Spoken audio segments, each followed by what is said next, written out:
નમસ્કાર, આપ જોઈ રહ્યા છો સંદેશ ન્યૂઝ અને આપની સાથે હું છું લખમા। સમાચારોની શરૂઆત કરીશું। એક મહત્વપૂર્ણ અને મોટા સમાચાર મળી રહ્યા છે। ગુજરાત એટીએસે 3 જેટલા આતંકીઓને ઝડપી પાડવામાં સફળતા હાંસલ કરી છે। આઈએસઆઈએસ મોડ્યુલના આતંકીઓ ઝડપાઈ ચૂક્યા છે। 3 જેટલા આતંકી ઘટનાને અંજામ આપે તે પહેલા જ તે લોકોને ઝડપી પાડવામાં આવ્યા છે। છેલ્લા 1 વર્ષથી આતંકીઓ એટીએસની રડાર પર હતા। હથિયારો આપવા માટે ગુજરાત તેઓ આવ્યા હતા અને અલગ અલગ મોડ્યુલ સાથે તેઓ સંકળાયેલા હતાની પણ તેમને મળી હતી જાણકારી। ત્યારે ગાંધીનગરથી એક આતંકી ઝડપાયો હતો અને ત્યારબાદ તેની પૂછપરછ આદરતાની સાથે જ અન્ય જે 2 આતંકી હતા તેમની પણ ધરપકડ કરી લેવામાં આવી છે। એક આતંકી હૈદરાબાદનો હોવાનું સામે આવ્યું છે। સંવાદદાતા જિગ્નેશ જોડાઈ ચૂક્યા છે અમારી સાથે। જિગ્નેશ, સંપૂર્ણ બાબત શું છે? 3 જેટલા આતંકી ઝડપાયા છે, એટીએસની મોટી સફળતા મળી છે।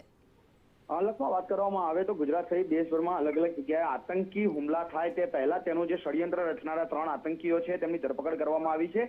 આતંકીઓના કનેક્શન હૈદરાબાદ હોવાના સામે આવ્યા છે અને 3 આતંકીઓ છે તે આઈએસઆઈએસ સાથે અન્ય મોડ્યુલ છે, આતંકી મોડ્યુલ છે તેની સાથે જોડાયેલા હતા। અમદાવાદ અને ગાંધીનગરની બોર્ડર ઉપર તેઓ હથિયારોનો એક્સચેન્જ કરવા માટે આવ્યા હતા અને તે જ સમયે ગુજરાત એટીએસે તેમને ઝડપી પાડ્યા હતા।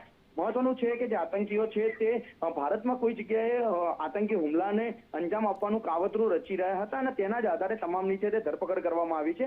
સાથે તમામ જે આતંકીઓ છે તે સોશિયલ મીડિયા પર પોતાની જે આતંકી પ્રવૃત્તિ છે તેનો ફેલાવો કરતા હોવાથી તે કેન્દ્રીય એજન્સીઓ અને ગુજરાત એટીએસની રડારમાં આવ્યા હતા અને જેઓ અમદાવાદ કે ગાંધીનગર આવતા હોવાની માહિતી મળી હતી, જેના આધારે ગુજરાત એટીએસે તેમની ધરપકડ કરી હતી અને સાથે તેમની પાસેથી જે હથિયારો છે તે પણ કબજે કરવામાં આવ્યા છે। પોલીસ હવે તે દિશામાં તપાસ કરી રહી છે કે કઈ જગ્યાએ તેઓ આતંકી હુમલાનું ષડયંત્ર રચી રહ્યા હતા, આ હથિયારો થકી ક્યાં તેઓ હુમલો કરવાના હતા અથવા તો તેમના મનસુબા શું હતા તે મામલે વધુ તપાસ છે તે શરૂ કરવામાં આવી છે।